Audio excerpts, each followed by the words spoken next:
Good evening, everyone. Thanks very much for coming. My name is Sean McGuire. I'm the editor for Politics for Reuters. And it's my pleasure to moderate this debate tonight. We're going to be discussing the proposition, are political parties bankrupt?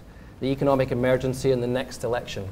And I thought we'd just start out by saying that we're talking about ideological bankruptcy, not fiscal bankruptcy, because I think the parties will not cease trading, however much some of us might want that to happen. So what are the big questions we need to ask ourselves? Has the financial crisis radically altered the political landscape? Gordon Brown has gone from zero to hero and back to zero again, and he now is hoping that by strutting the international stage he can regain his stature.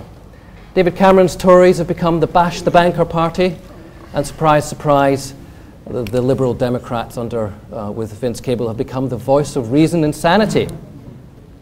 With the world in flux, what will be the dividing lines on policy at the next election?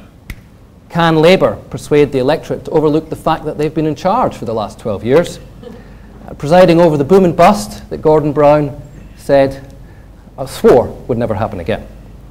And having made life easy for rich bankers for so long, can Labour now embarrass the Tories over issues like inheritance tax, which Harriet Harman today called the Millionaire's Manifesto? Does David Cameron have any need to have any policies? Does he really need to go beyond the slogans of caring conservatism, since he figures he's going to win anyway and spelling out the policies will just make him an easy target? Is there any room for significant policy difference whatsoever, given that by the time the next election comes around next year, we're going to be drowning in debt? Will either major party, care to be honest about what that means for taxes and what that means for spending on schools and hospitals? Here to discuss this is one empty chair, which hopefully will be filled by David Davis when he arrives in his car. He should have taken public transport, like Frank Field sensibly did on his way from the Commons. Frank Field, for 30 years Labour MP for Birkenhead, briefly Minister for Welfare Reform until thinking the unthinkable brought him into conflict with the party leadership.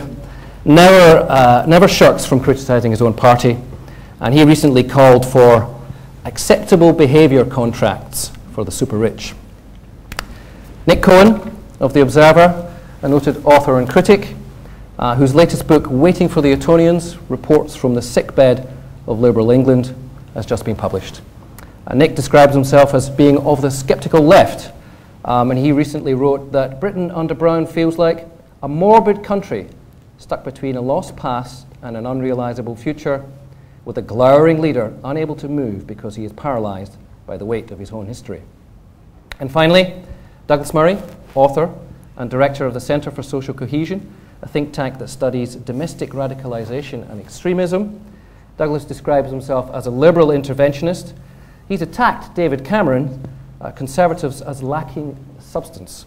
And he wrote last year, "It is true that at the next general election, we might have a Conservative victory, but on the party's present showing, it could not be a victory for conservatism."